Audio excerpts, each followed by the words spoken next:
Good afternoon, everybody. Welcome to this webinar to felicitate Professor Joseph Philip, popularly known as Joe Philip, the chairman of XIME Bengaluru and the founder of the XIME group of institutions, and also to discuss about management education post-COVID-19, post-pandemic environment. What will be the management education and its status, and what are the challenges that will be faced by us? To start this webinar, may I now request Dr. Nandagopal to formally welcome all the participants. Thank you, Bala. Good evening to all of you. Let me welcome all of you for this webinar to celebrate our Professor Joe Phillips' contribution to the management profession, 60 years contribution to the management profession. And also, this is a unique webinar because after this COVID effect, the AIM started doing the webinar series, and this is the 25th Silver Jubilee webinar of the AIMS. I'm very happy that this occasion of celebrating Professor Joe Phillips' Diamond Jubilee year of his contribution, I'm very happy to welcome our founder president, Professor Joe Phillips, for the felicitation function and also webinar of discussing on management education post-COVID world. And it gives me great pleasure as a Vice President of South Zone of AIMS to welcome our founder president for this webinar. It also gives me great pleasure to welcome Mr. KRISHNAKUMAR, the co-founder of Mindtree, and also BBSR, the director of IIM Trichy, and also chairman of management board of AICT. And both of them are distinguished academic and industrialists. I'm very happy that their contribution is going to add value for our webinar. It is my privilege to welcome our past presidents, Professor Abad Ahmed, who was the former Dean of Faculty of Management Sciences at the University of Delhi, and also the Director of MDI, who occupied a very key position in the management education, and he was also past president of our AIMS. It also gives me great pleasure to welcome Professor M.R. Rao, the former Dean of ISB and Director of Institute of Management, Bangalore. And he adds very value for most of our discussions in the management education. In fact, he contributed a lot in this 25 webinar series, very different webinar series he discussed and he participated, which adds value for the webinar series of AIMS. It is my privilege to welcome our past president, my dear friend Uday SALUNKHE, for this event. Uday represents the second generation of management educators in the country and a very dynamic person and who made Wellinkar very popular today. I'm very happy to welcome him for this webinar series. And also it gives me great pleasure welcoming our Honorable President of AIMS, Prof. SUJATA MANGARAJ. During his tenure as a president, we have initiated a lot of activities. Even during this last 3 months, we were able to organize very quality webinars, 24 webinars, and I was told on an average more than 200 people participated in each webinar. And that shows the dynamism of our president. I'm happy that he is also part of this webinar series. Of course, Bala, Director of GRG School of Advanced Studies, is going to moderate, and I think he is known for his style of conducting the program. I'm happy to welcome Bala, who is going to be the main person going to moderate the entire session. Happy to welcome all the distinguished past presidents, executive board members of AIMS, and member institutions, and faculty members of member institutions, and all other academics for this webinar. Thank you very much. Now I hand it over to Bala. Thank you very much, Dr. Nandagopal, for the welcome address. Thank you very much. May I request the President of AIMS, Dr. Sujata Mangaraj, to deliver the presidential address. Thank you, Professor Balasubramanian, and our Honorable Founder President, AIMS, Professor Dr. Joe Phillips, sir, Founder and Chairman, XIME-B, Revered Past President, AIMS, Professor Dr. AHMAD, former Dean, Faculty of Management Studies, Delhi University, esteemed Past President, AIMS, Professor Dr.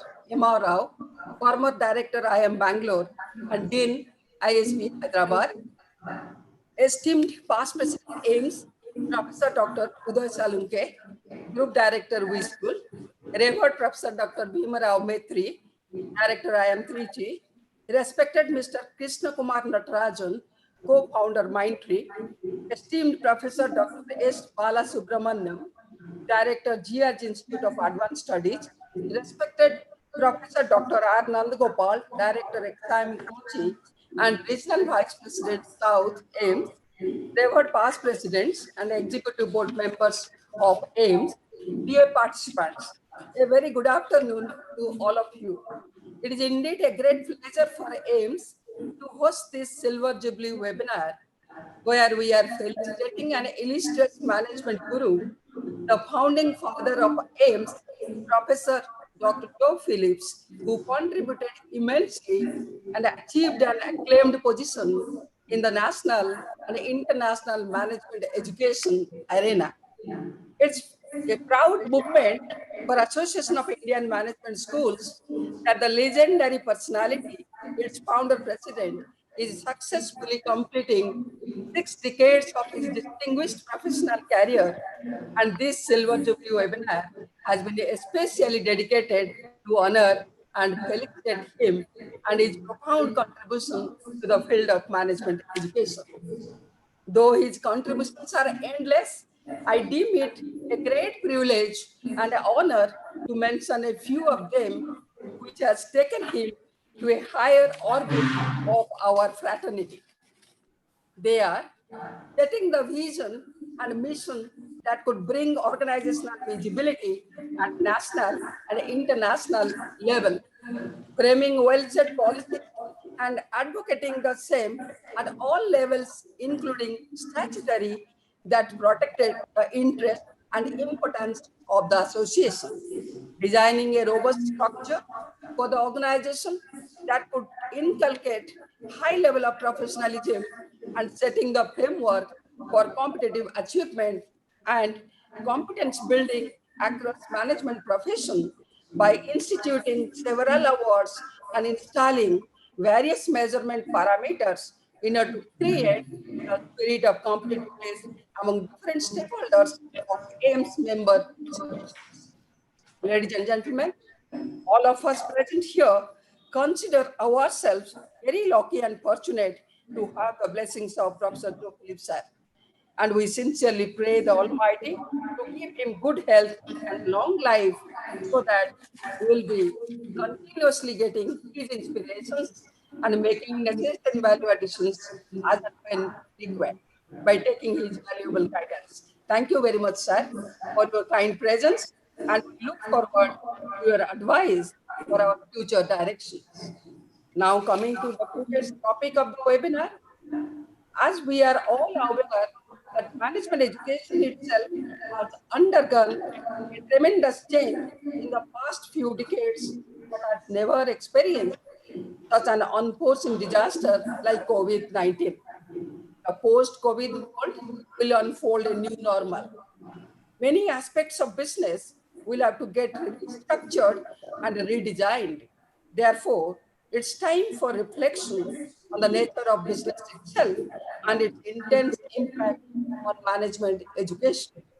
Business schools need to teach students that business is not what's normal alone, and it's also extraordinary situations like natural disasters and epidemics. The global pandemic has now spelled out the need to introduce more discussions around geopolitics, history, localism, sustainability, and disaster management. Hence, from a broader perspective, the situation is challenging, no doubt, but the opportunities are also equally enormous, providing management education a platform with new realities. In the light of this, the programs offered in management institutes need to undergo a drastic change, having a proper blend of IQ, knowledge quotient, EQ, emotional quotient, SQ, social quotient, SPQ, spiritual quotient, AQ, adversity quotient, and lifelong learning quotient, with an objective to bring out managerial manpower having tremendous resilience, agility, adaptability, patience, and perseverance, who can convert every challenge into opportunities. Ladies and gentlemen, therefore, there is tremendous challenge for all of us, especially the stakeholders of management education, to rise to the occasion. We have with us very eminent panelists today. I think it is very, very heartening that our distinguished past presidents of AIMS, eminent panelists, secretaries, and luminaries in management education are participating in this webinar.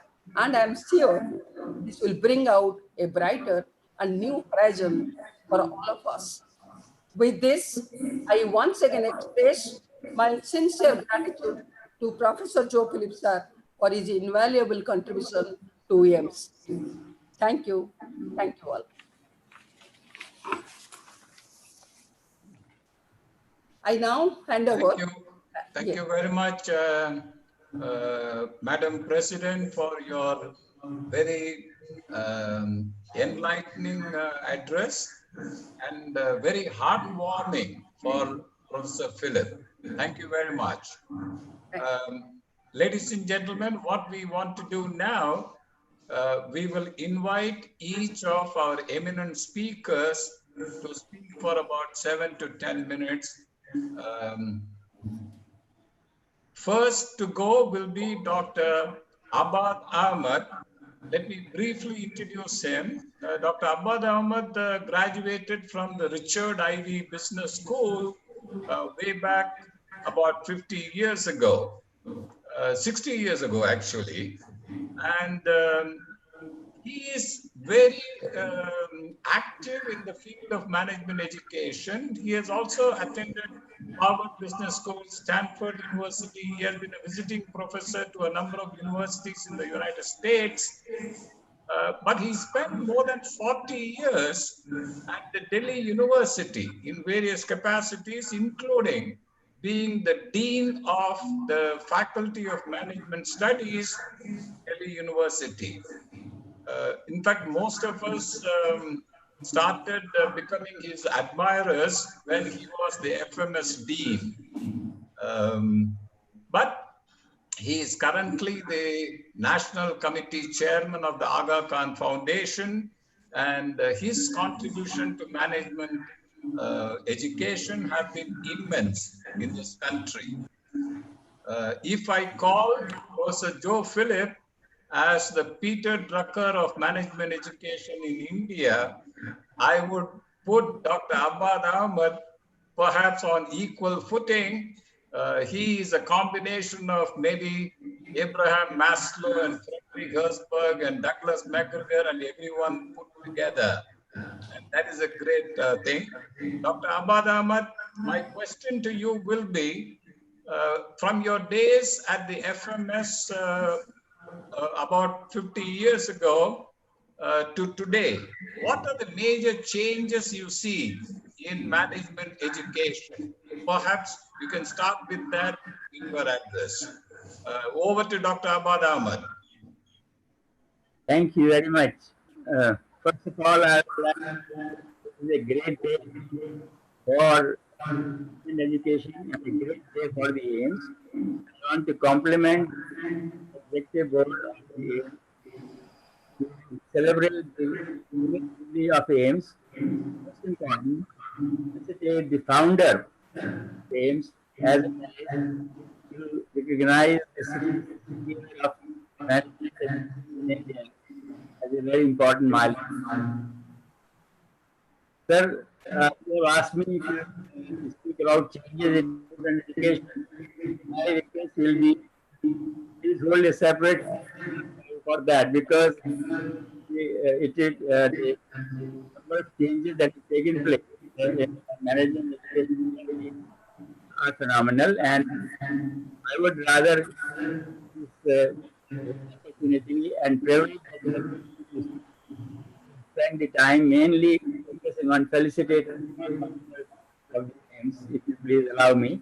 Even regarding private education, national education scenario, I would rather listen to our younger and our senior leaders who are directly involved in management. I want to give heartfelt compliments, felicitations to Assist, with whom I have more friendship and education. And I have seen him management education from in many respects. Uh, almost more than years in a very active role in developing institutions. I committed to study of organizations in the country and this is a book called Passion to Win. And I found that the greatness of the organization, of the greatness of the leaders. These leaders have will, vision, and value. And I found qualities in Professor Joe. His will, that is determination, his great vision, and his tremendous commitment to very important values, national values, domestic values, which have led to the development of the institutions that he has founded. See, he was founding XIME, small 2-3 rooms from where XIME was started. And lo and behold, we saw great heights of excellence. How many new as more important kind of values he has imparted to the participants. In fact, he has been able to prove the skeptics who were wrong, who thought that education has to be only in the government sector and public sector, and privatization would lead to dilution of quality and commercialization. He set the example in very early stage that high quality education can be conducted by private institutions, and it can be also very highly value based and professional in orientation. So in a sense, he is the pioneer of education in the private institutions, and he has set an example which has been being followed and will be a source of inspiration for many institutions. I also would like to say that one important thing which used to happen in the XIME was national and international conferences that he held. I don't think I missed any one of them. These were source of so much inspiration and so much broadening of our vision, because he used to get people from practically all over the world, and some extremely exciting ideas would come. And he followed up those ideas. For example, when there was a BRICS was coming into prominence, he saw the scope of linking up with South America, and he developed a network with the Brazilian institutions. Like this, there are so many examples of how he not only conducted the conferences, but took up the ideas and made them a reality through his very dynamic leadership. And then, as far as the foundation of the AIMS is concerned, I had the privilege of being associated at very early stages. In fact, the first convention of AIMS was held in Delhi, in the India International Center, and we sought help of the FMS students as volunteers. So he gave that privilege to Delhi for holding the first convention, and we remember that very fondly. And in fact, he had made me the treasurer of the association when it was in the early stages.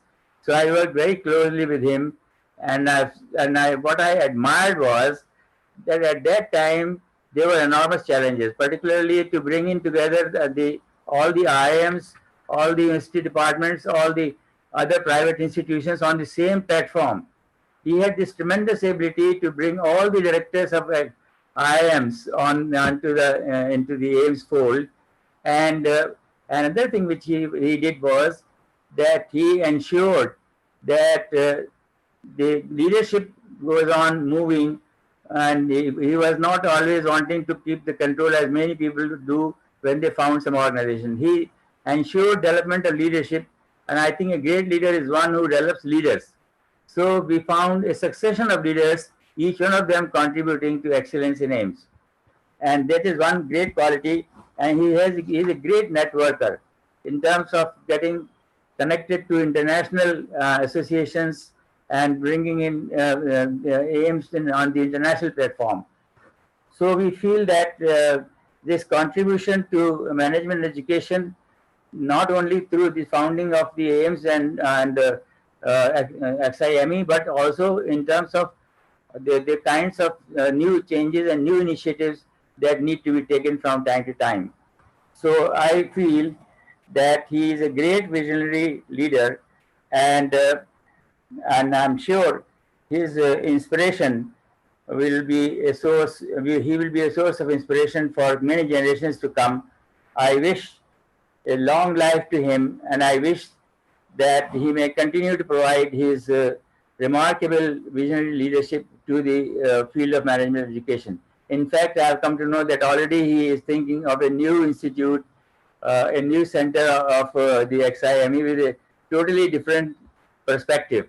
Probably he will keep in mind the post-COVID scenario when he develops this institution.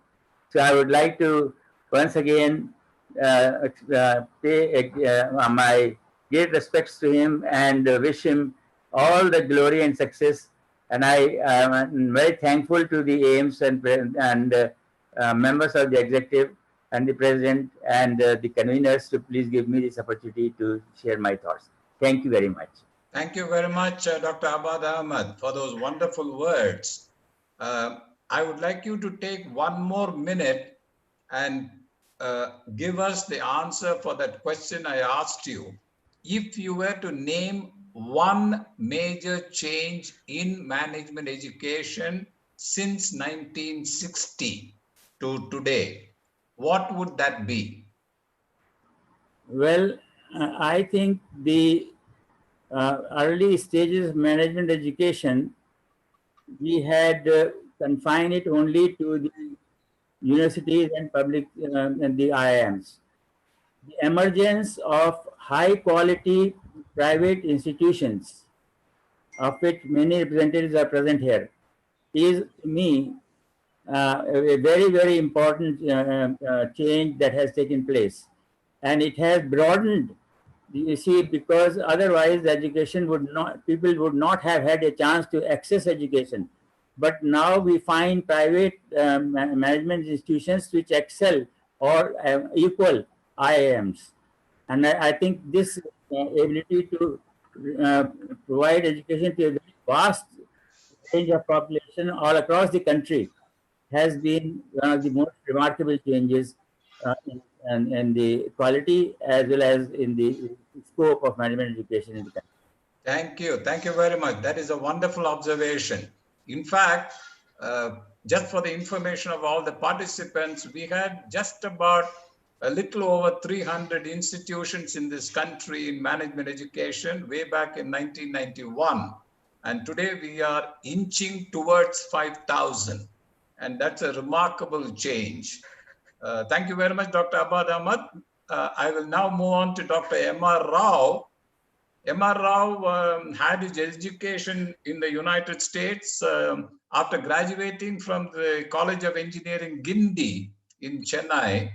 He studied at the Carnegie Mellon University in the United States.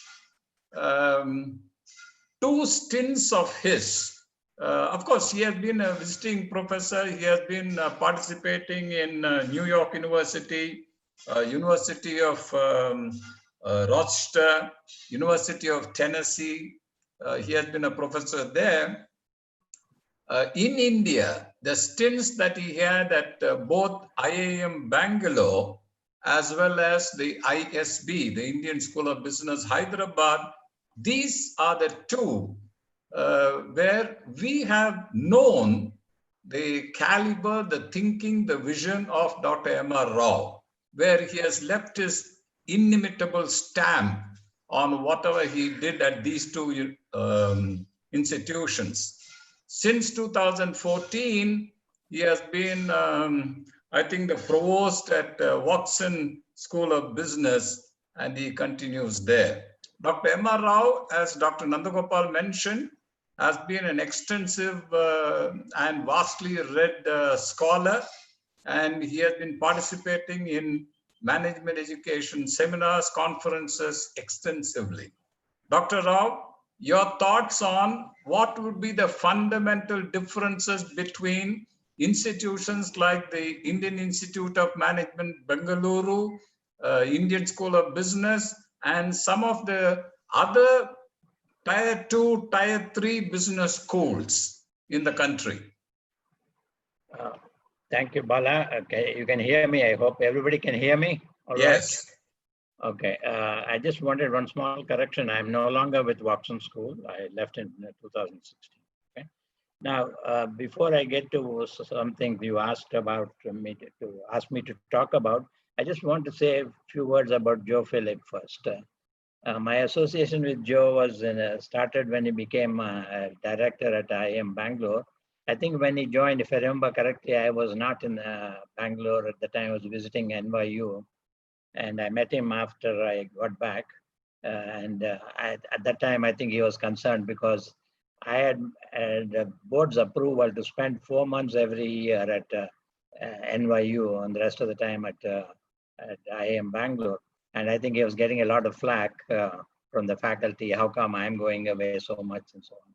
So when I first met him, he said, you know, people are saying something. And I said, I'll make, by the time I decided it was getting difficult for me to go from IIM Bangalore to New York because at that time it was a government institution. And anytime you wanted to go abroad, you had to get government permission, faculty, director, everybody. And since my dates were fixed well in advance, so I would apply much earlier, but the approval will come only 1 or 2 days before I was to leave. I used to always wonder what will happen to if the approval doesn't come, you know, what will I do? Will I ditch NYU or will I go ahead and ignore the rules of IIM and so on? So I told NYU that maybe I should stop this and so on. And they said, why? I told them what the problem was. And they had told me, I will give you tenure here and you can go on leave to IIM Bangalore.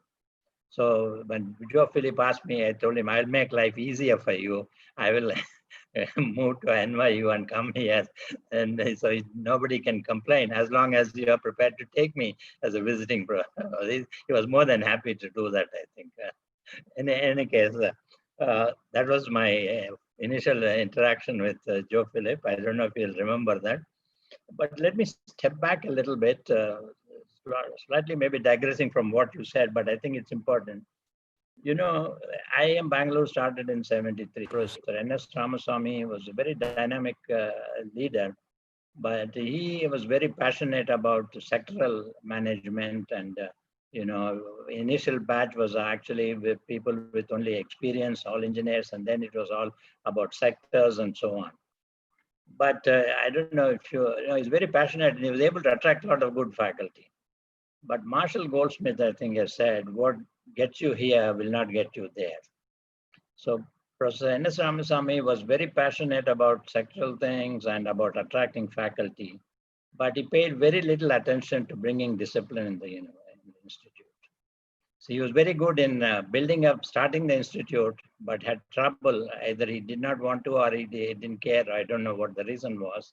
But there was a lot of indiscipline, a lot of problems in the institute. And I'm told, I don't know how far this story is true, the chairman of the board was Professor Krishnamurti of Maruti, And he was sent, Professor N.S. Ramasamy had a lifetime appointment. He was only a professor, only director who had a lifetime appointment. All other directors get 3 or 5 years and so on. So his agenda was to get him to agree to step down. So in any case, finally, I think he was able to convince him. And we had an interim director, Professor Krishnaswamy, for a year or year and a half. It went for a long time. And because it was interim and the institute was really in trouble, in the sense, a lot of indiscipline, staff were running wild, and faculty were also not very disciplined, and with all the sectoral programs going nowhere and so on. So institute was in deep trouble when Professor Philip came. People don't give that much credit to Professor Philip, unfortunately, but I have told, I think in the book that IIM-B has brought out, he said things right. He was very firm with the staff. He made it clear that, that indiscipline will not be tolerated. It was very good with that. And he was actually instrumental in moving away from the sectoral program in the PGP. And, the other point I want to tell people is, we always tell our entrepreneurs, you must be passionate about what you're doing. You must be really passionate. Professor N.S. Ramasamy was also very passionate about it. I always ask the question, when do you cut your losses? And say, okay, fine, this is it, and so on. In fact, I asked one of the my friends here as an entrepreneur and a big businessman. He said, I always put some limits on how much I will lose and in a new venture I start. And then once that number is hit, I will just quit. So I think the problem was, N.S. Ramasamy was very passionate, but he about sectoral programs. And Joe Philip was the one. It was difficult, but he managed the faculty to change the emphasis of the postgraduate program in 1990. And I'd say rest is history, in the sense that in 2020, IIM-B is one of the top rated schools in the world. In India also, it's neck to neck with IIMA, sometimes better than IIMA, sometimes not so. But unfortunately for Philip, the most of the glamour in management schools is when you bring it up, bring it to a high reputation. But there's very little glamour in setting things right and moving it in the right direction, which Professor Philip did. I think he doesn't get as much credit as he should really get as far as the IIM Bangalore is concerned. So when I became a director, one of the persons outsiders told me, Professor KRS made life easy for you. I said, yes, Professor KRS made life easy for you. Professor Philip made life easy for Professor KRS. So I think, the glamour, unfortunately, is in building the institute, building a reputation, ranked high, and so on. But there are moments when you need tough positions, bring discipline and get people moving and so on. And I think Professor Philip did that. I think IIM-B should always be grateful to that. So that's as far as Professor Philip goes. I just wanted to say something about, you asked about management, I think education, right? What is your question again? Can you repeat? My question was, whenever we talk about management education, we refer to institutions like the Indian Institute of Management or the Indian School of Business and things like that. My concern is management education in Tier 2 and Tier 3 institutions in this country. What happens to them? Yeah, okay. Let me just step back from that. I'll come to your question specifically. Management education is going through a big change, at least in the US. Several institutions are going to, predicted several institutions at Tier 3, 4, and so on will close down. Tier 2 also will have some serious problems. Even some Tier 1 institutions are really concerned. Management education, the glamour for management education, at least in the US, is gone. It's going down rapidly. And people are concerned. Some schools have already stopped full-time programs, going online and so on. And the COVID-19 will only accelerate some of these things. So management education is going through a big change. And in India too, it will happen, but it will happen a little slower, much later. When will it happen? I don't know. When I was a student at Carnegie Mellon, the professor I was taking a course told me, at that time, artificial intelligence was a big thing, and Professor Herbert Simon, who went on to win the Nobel Prize in economics, he was at the Graduate School of Industrial Administration, where I was a student, and he had predicted that in 10 years, chess will be an irrelevant game. So my professor said it's almost 7 or 8 years now. It doesn't look like chess is going to become an irrelevant game. So if you're going to make a prediction, make it well into the future. So if it comes true, they'll tell you are a visionary. If it doesn't come true, they'll just forget about it anyway. So I don't know how soon, but in the US, I think within the next 5 years, you'll see drastic changes. In India, it'll take longer. Tier 2, Tier 3, Tier 3, Tier 4 in India also will have a serious problems. Tier 2. What I had actually, since Nandagopal is also here, actually I had suggested, it's not very glamorous. Everybody wants accreditation glamorous, but you should really think along the lines of what they have, regional accreditation in the US, like that. So you should really be thinking of mentorship, mentors, and sort of, don't want to call it accreditation, because accreditation means people think it's high quality, but quality improvement system or something like that. Provide mentorship, and the team goes and visits and so on. Do like an accreditation, but call it quality improvement systems or something. I think you need to do that for Tier 2 and Tier 3. When I told this to Nandagopal, he said, why don't you suggest? I said, if I suggest accreditation to the second level, everybody will laugh at me. You want aims to do the second level accreditation. They don't want to do the top level only. So unfortunately, the glamour for everyone, including us, is the top schools. In fact, as at ISB, the alum said, we want to do something about management education and so on.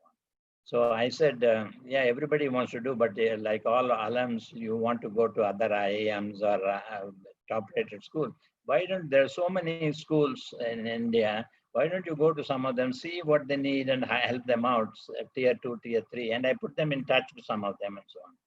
They did something, they came back and told me that what is needed in the schools is the faculty needs to be upgraded and so on.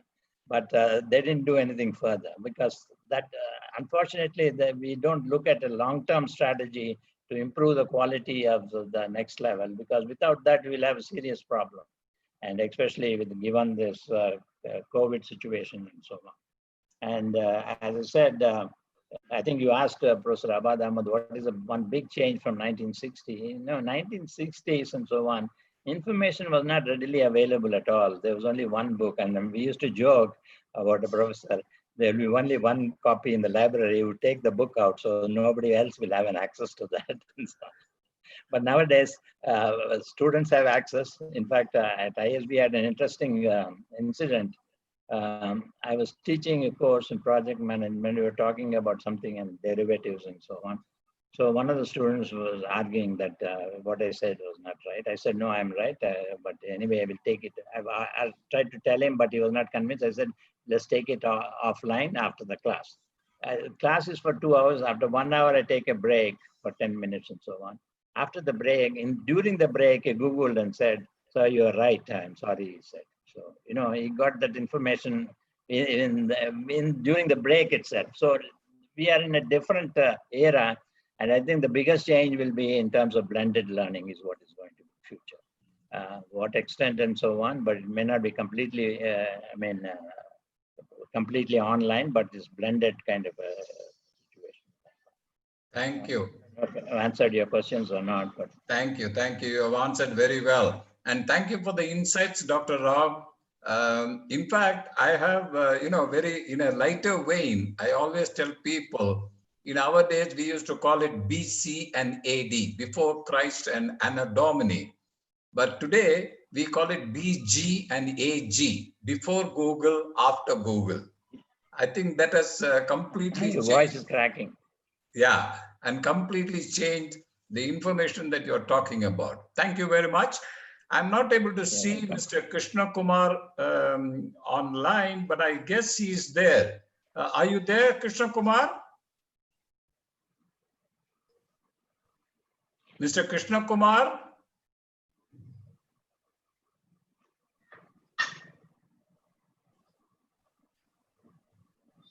I'm not able to get a response. I'm not sure whether he's there online, but let me move on.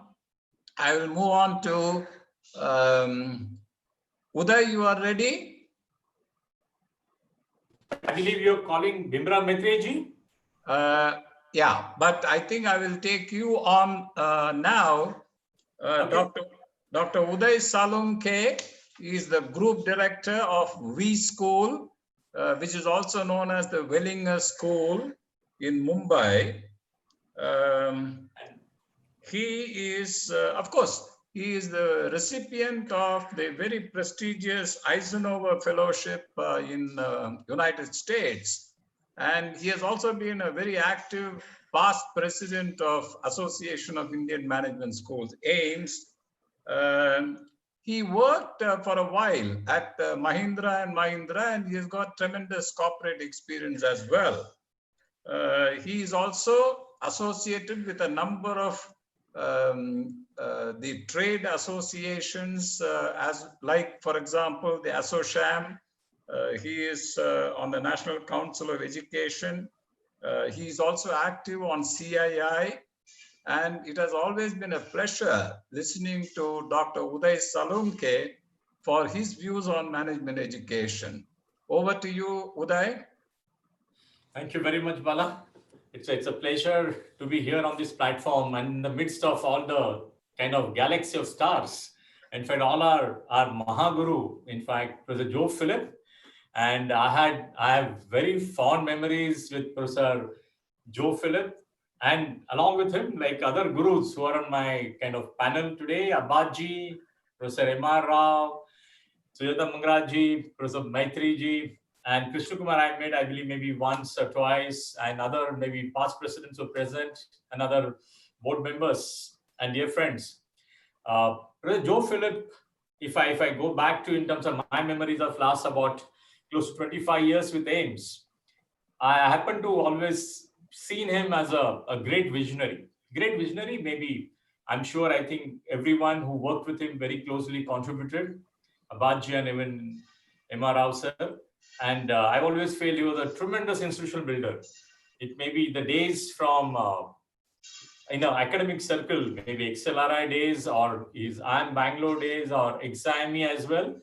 And I still remember when he shared with me outstanding stories of how he handled the industrial relations. And as MR also rightly mentioned, with respect to faculties and staff in IIM Bangalore, it was a great learning. It was almost close to about 15 years back in one of the forum in Wellinger.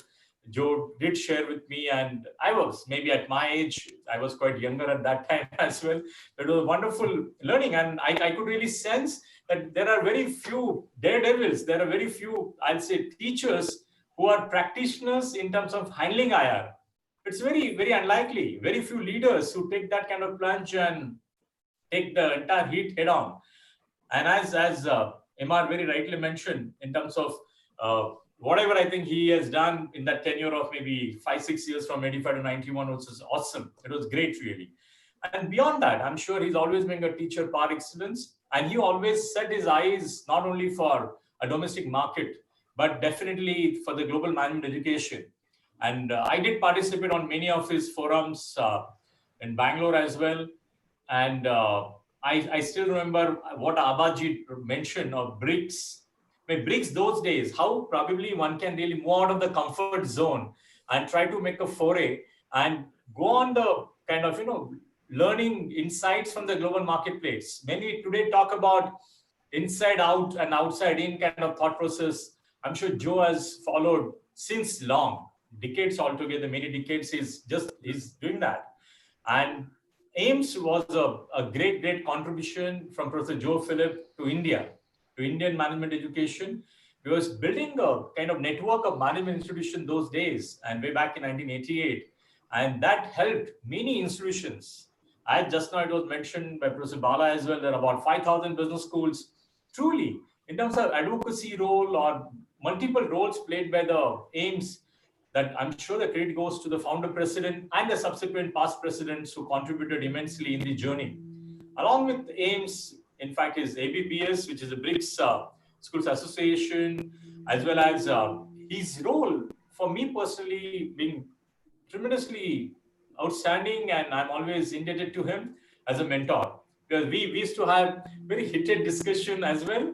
And being on the younger side, I'm sure, I think maybe I was on the learning curve all the time, but I always felt whatever Joe used to say, and multiple occasions when we used to have a different kind of thought processes, different school of thought, but that even taught me a lot of reflection ability, and that probably helped me to grow in my own way in terms of my own understanding of management education, and in terms of even as a professional in the field.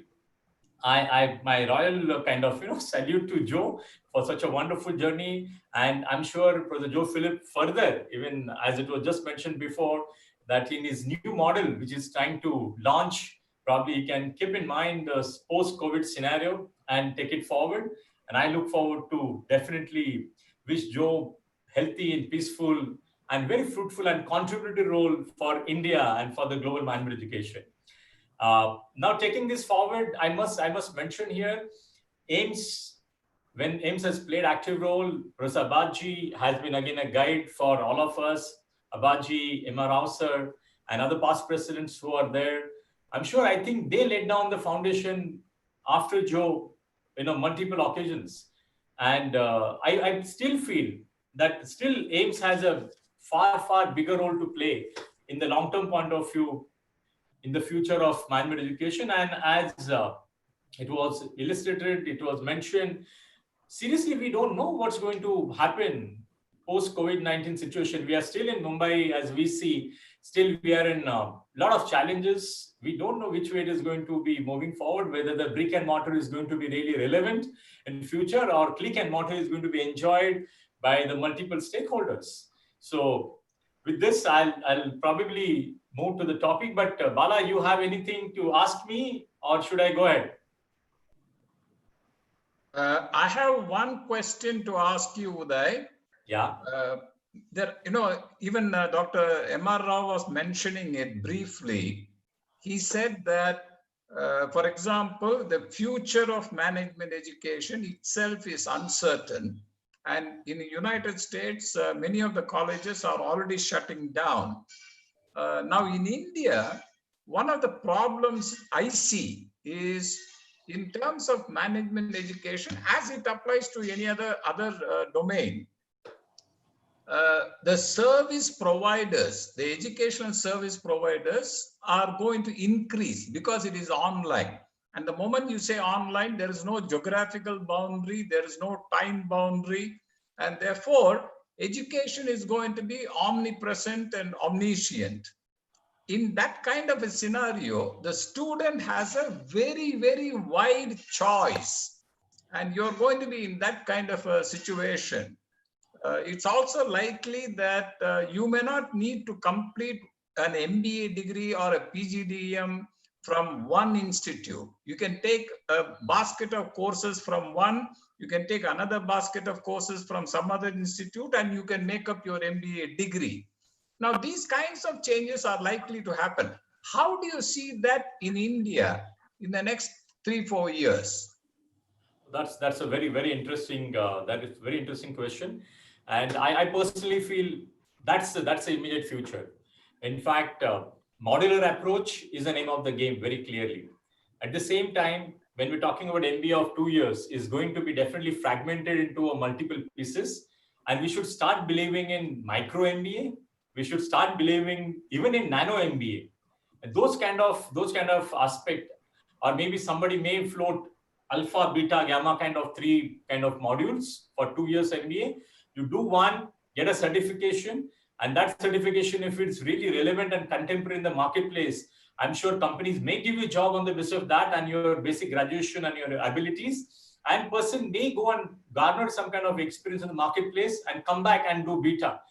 Similarly, go out in the market, acquire the experience, and then do gamma. So likewise, as you very rightly said, I'm sure even AICTE being very positive, proactive, and in the recent past, when you say last 5-6 years, and they started a lot of such kind of that you can pursue one maybe qualification and pursue the other qualification, other kind of credits from other institutions as well, and not necessarily from the same discipline. You can really go to very heterogeneous kind of discipline and acquire that knowledge if you feel, one, from the sake of knowledge point of view, and second, maybe to reinforce from your professional experience point of view.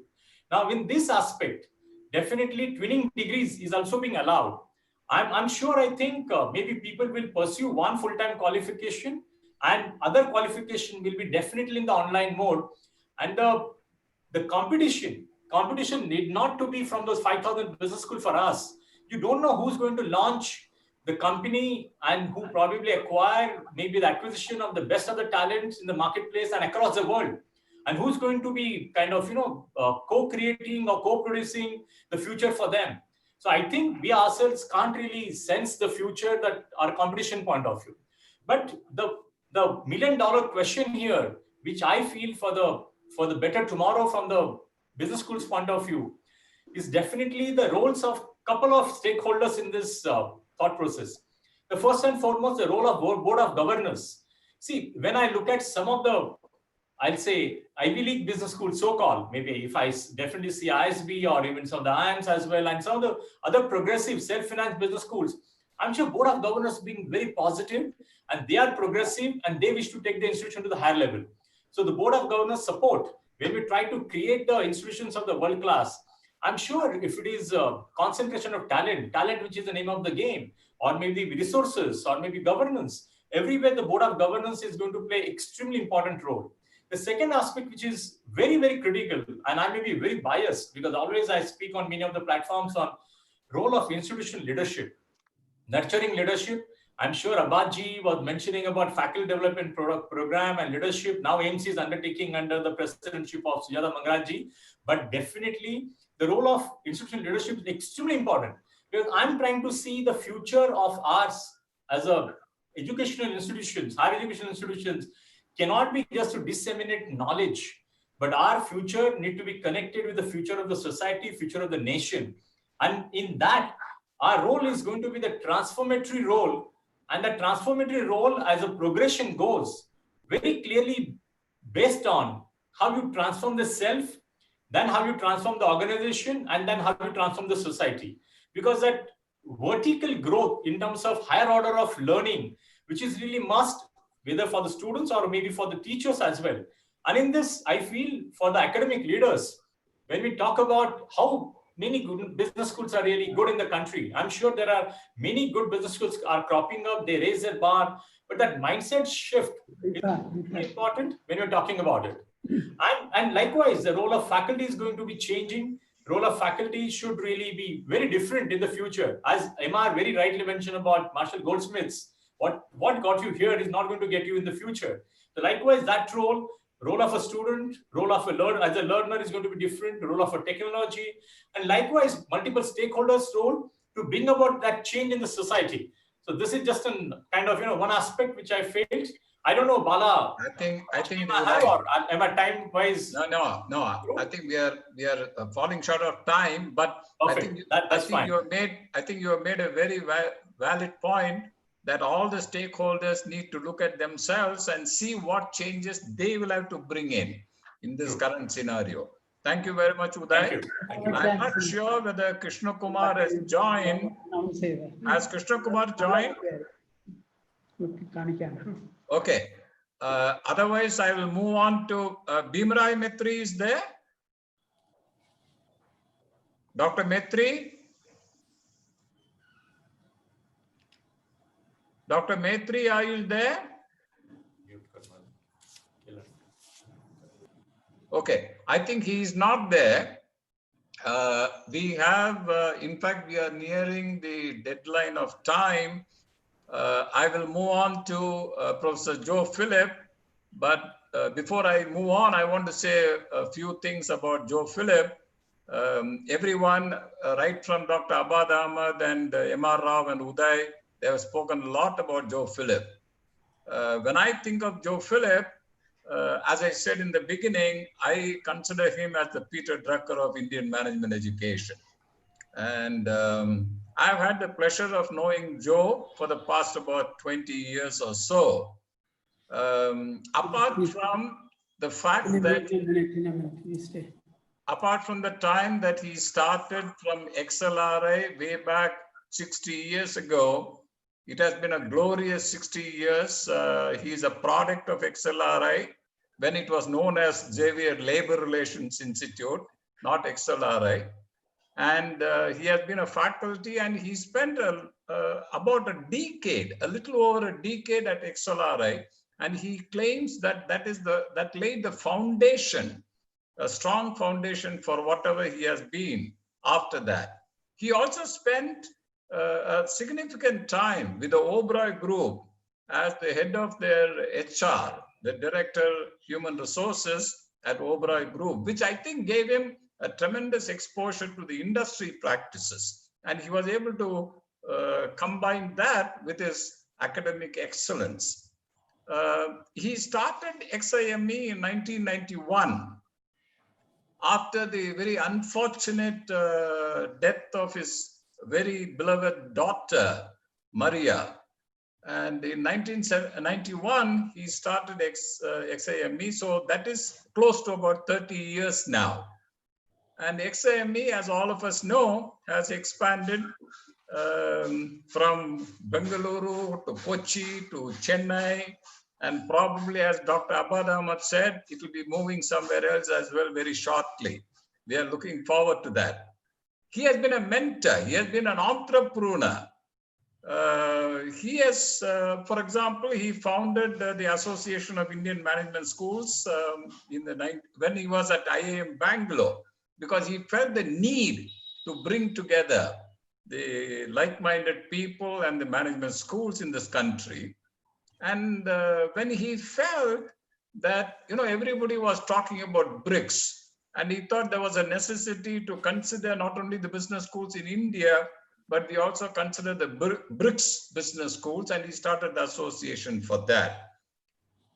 He has been a vociferous, not only reader and a scholar, but he has been a vociferous speaker on management education in different fora. And he has been a very powerful,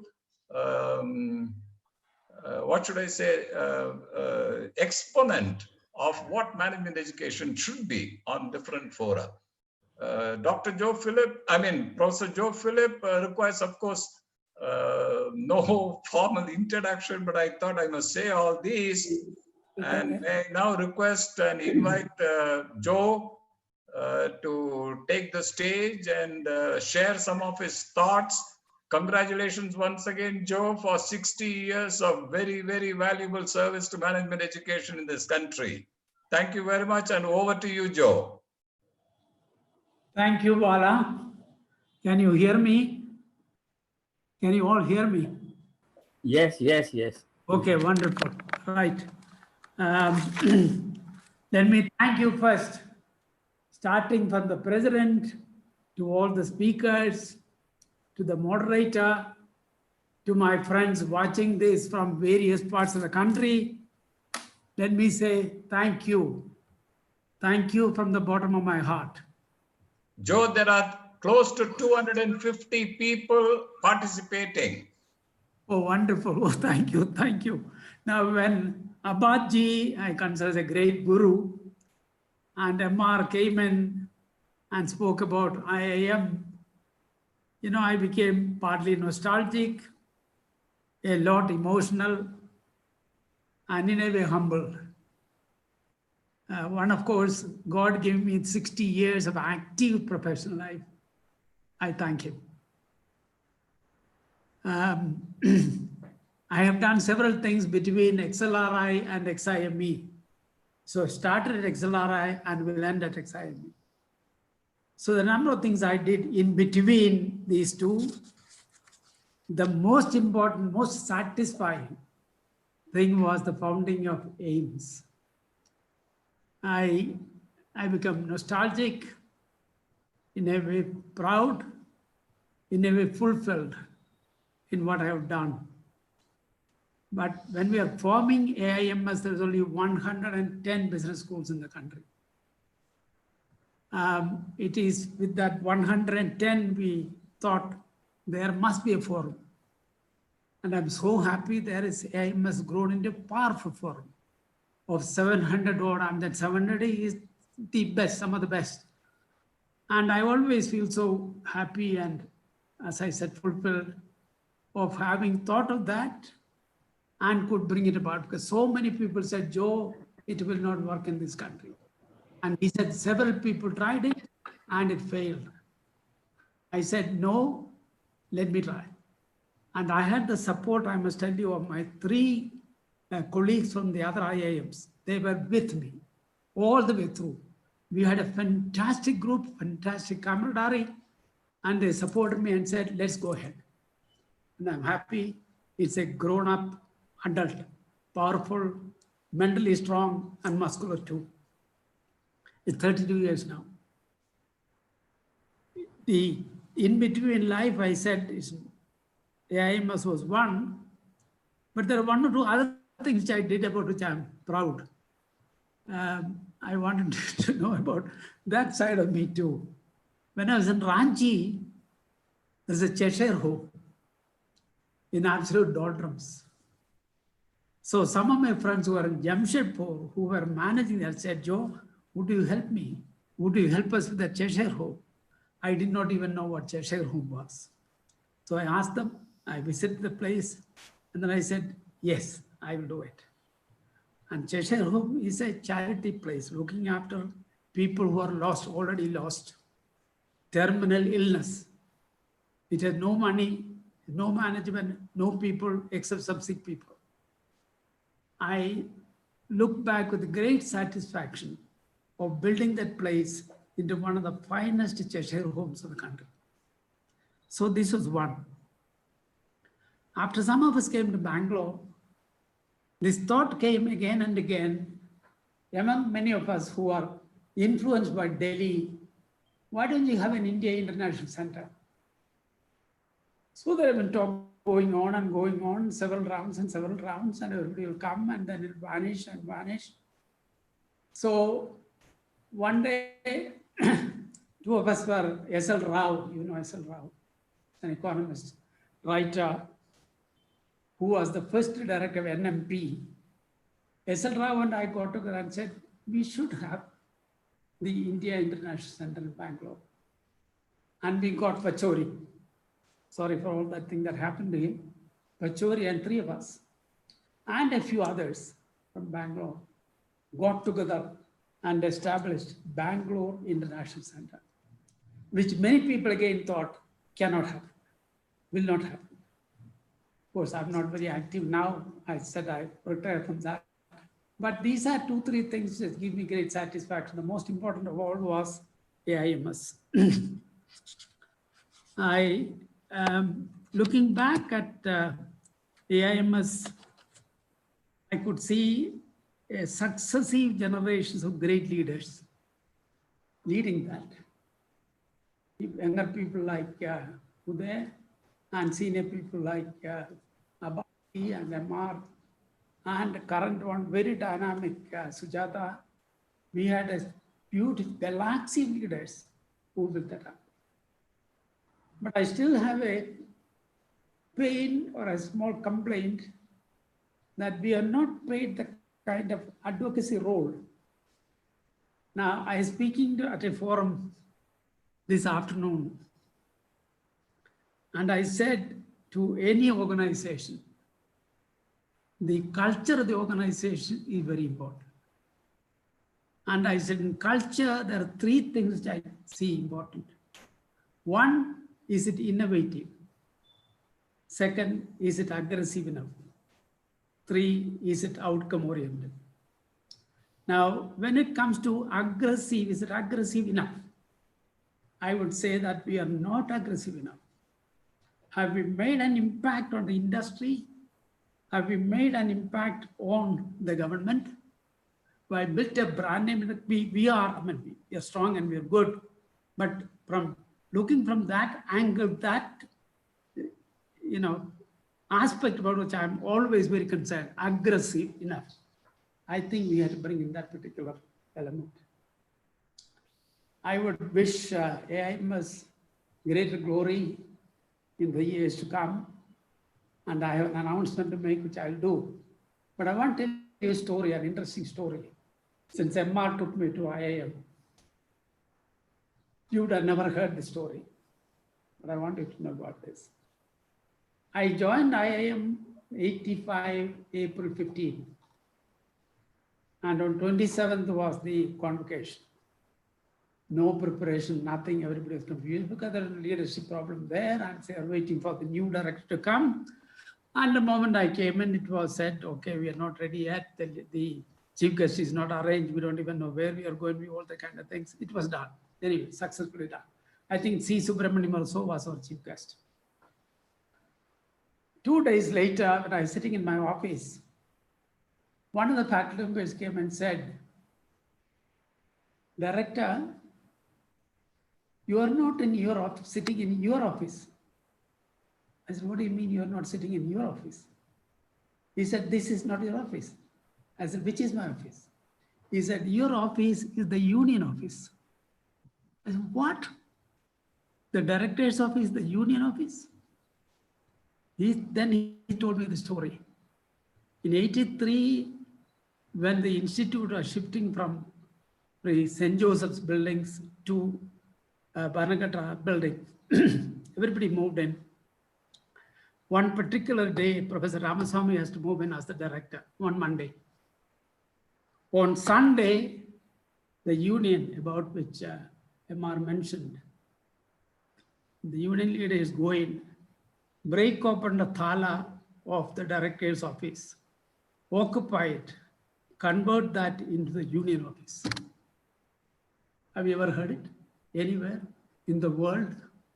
The central office of a public undertaking, public institution like IIM, taken over by the union and convert that into IIM employees union office. Therefore, they had to create another office. That is where I was sitting. When I heard this, I said, God Almighty, how can this happen in any place? That is that even an IIM. So when the union chaps came to me to discuss for certain things, I said, fine, I'll discuss with you, whatever you have. But I have a list of items to discuss with you. So we'll discuss first your issue. Second will be mine. And then mine is you vacate this office which you forcefully occupied. We went on discussing for years and years and years. It did not happen. By that time, they began to realize that management was emerging stronger. So they went to the court to get a stay against us, to prevent us from reoccupying that office. The judge was a very, fair man. He asked for our counter. We filed our counter. He considered the counter and pronounced a judgment, very interesting judgment. He said, union is an illegal occupation of public property. Union is a trespasser and union cannot get a stay. That's the judgment. The union, the judge did not say they should vacate. The judge did not say you can make them vacate. The judge only said the union is an illegal occupation. This was on a Friday. My personal manager, who was at the court, very excitedly called me and said, sir, great judgment, it's all in our favor. I said, get a copy. He said, sir, because I said, get a copy today itself. That evening, immediately when I heard, I consulted our lawyer, who was one of the outstanding lawyers of Karnataka. He said, you have three choices. One, throw them out since they are trespassers. Go to court for an execution order. Or three, negotiate with Michael Fernandez, brother of George, who is the union leader. I have only 4 months to retire. This is in August. And I retired in January. And I was an extension. The issue came to me. I am an extension. My period is over. Should I act? The lawyer advised me, if you throw them out, there'll be a police case against you and you will be the number one accused. So decide what you should do. I had a meeting that night at my residence in Koromangala. with all my key people, Chief Personnel Manager, Security Officer, Dean Administration, Dean Academics, etc. They all came up with these three answers. Michael, go back to Michael, go back to court, or forcibly throw them out. Left with that situation. I said, all of you go. And if there's something I tell you, I'll tell you. In an hour, I called the chief security fellow, who was a very strong fellow, a Colonel Lakshman Singh. I called Colonel Lakshman Singh and said, Colonel, please go and occupy it tomorrow early morning. Get 20 strong security fellows occupied and report to me at 6 o'clock. And 6 o'clock, Lakshman Singh calls me and say, sir, Operation Blue Star completed, we are in occupation. And we put a new sign there, Dean Academics. Now, I came to that to mention about two things. One, about the indiscipline, the total lack of discipline that was one. And second one was the kind of things we are thrown in when we run an institution, the leadership about which he said. Third, the moral fiber I said we needed. I said about 4 months to go. I was on extension. Should I leave? My lawyer says, and there was a case. There was a police case, and I was the first accused. Now, should I take that risk? That was a question. When I came to AIMS, I took the risk. There was a chance of failure, almost 90% chance of failure. I took it. I look back with a great satisfaction of founding that and helping that come up. Let me end up with a final announcement. It was 60 years, of which almost 30 years I spent for XIME. So my colleagues in XIME thought of sort of honoring me. And they announced today, it came in the newspapers, that there's a J. Philip Award for Leadership and Management Education for BRICS region. It's not for India only. China, Russia, India, South Africa, and Brazil. J. Philip Award for Leadership and Management Education. This is an honor that I received from my institution. It's a $10,000 award, which means 7.5 lakhs. This year we missed it, but we'll do it in November. So I'm publicly announcing this. This is something which will do it for the BRICS region on behalf of the management education profession of India. And AIMS is always with me at the heart of my life. Thank you very much. Thank you. Thank you, Joe, for that wonderful recollection of, the story that you were narrating. As you rightly said, in addition to leadership, it also shows the moral leadership. That is very critical, which unfortunately, sometimes we find it lacking in some of our leaders today. But I think that's a very good example. Thank you very much, and wish you very well, Godspeed, and we hope that you will live for probably a couple of decades at least more, and continue to contribute to management education the way you have done. I understand there was a technical issue with the admission of Professor BHIMARAYA METRI into this meeting, but I understand he is now in. BHIMARAYA, you are there? Yes, sir. Excellent. Yes, sir. Welcome. Though it is late, we are just about to close down. But may I request you to make a couple of remarks before I conclude and close the webinar. Over to you, BHIMARAYA. Thank you very much, Professor. First of all, I take this opportunity to thank AIMS for inviting me for the very important event of Yes, sir. There's a problem.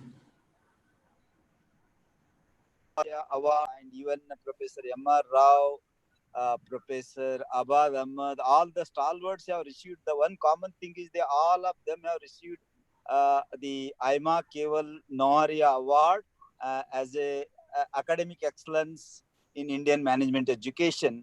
And first of all, 60 years, 6 decades of great service to the management education in the country, right from XLRI to IIM Bangalore to XIME. As a founder, Professor Joe Philip laid a very strong foundation for management education in the country. And not only Bangalore, its headquarters XIME, it has spread across Kerala, Tamil Nadu. I'm sure it will also now spread towards north. And Professor Joe Phillips' contribution is memorable as far as XLRI, IIM Bangalore as a director, and also XIME, not only a founder, but mentor. Apart from XIME, Professor Joe Phillips' contribution, I think everybody has said, I must also mention this very strongly. AIMS as a founding president, Professor Joe Phillips basically given us a platform to sort out and also to come together on a platform and to solve the management problems in the country, business school problems in the country. And under the umbrella of AIMS, many problems have been solved, and stalwarts like UDAY SALUNKHE ji and current President SUJATA ji, all these people have basically on this platform, they played a very significant role for the growth and development of the management education. Now, Professor M.R. Rao and Abad Ahmad, they are very, again, I must say, Professor Abad Ahmad laid the foundation for MDI's PGP program, and Professor M.R. Rao, founding Dean of ISB apart from IIM Bangalore. So these people are the role model for many of us. And 60 years service of Professor Joe Philip, I must say, I have to serve a few more years to reach 60, but sir has 60 years in education, playing a significant role and contribution, building many leaders in the country and various platforms. That is a remarkable achievement. I must say, we are going to learn a lot from sir. And yesterday I was reading an article of Shashi Tharoor, and in that article, very nicely, beautifully said, contributing years for any person comes 60 to 70. That is the highest contribution between the age of 60 to 70. And second highest contribution is 80 to 90. And the third contribution comes 50 to 60. So 50 to 60, many people we are there in that category, but the highest contribution is going to come from Professor Joe Philip, Professor M.R. Rao, and Professor Abad Ahmad. Many more decades we are going to get their benefit and their support and their mentorship. And Professor Joe Philip, I wish all the best, and your mentorship and guidance we keep on seeking. And I am sure under your leadership on various platforms, not only XIME, AIMS, and as an individual mentor for me as well as many people, we are going to learn a lot, and your leadership is going to help us to build the great foundation for management education. With this, as far as future of management education in post-COVID is concerned, I must say that till now we were thinking of basically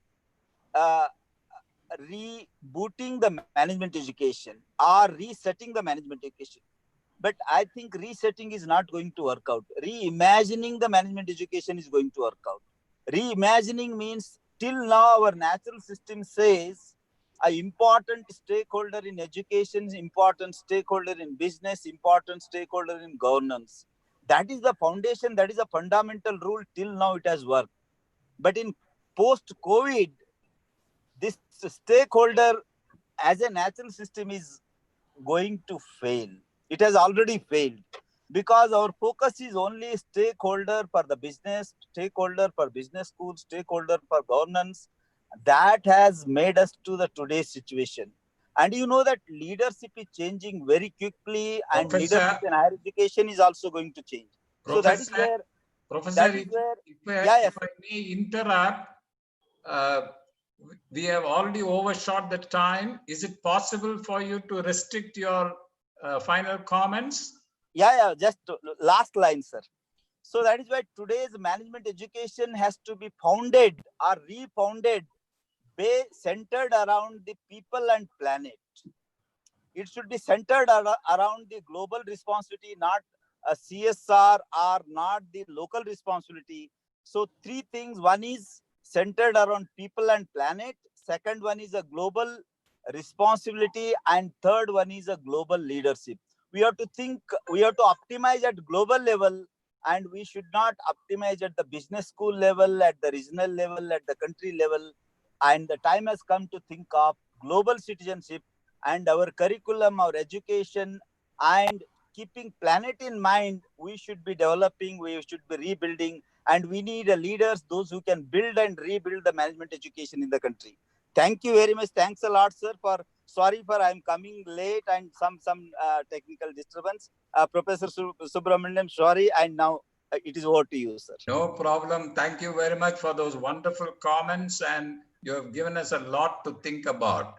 So I thank all the speakers. I thank the president of AIMS. I also thank the regional vice president, Dr. Nandagopal, and all the participants. I'm so happy that we have had close to 250 participants here.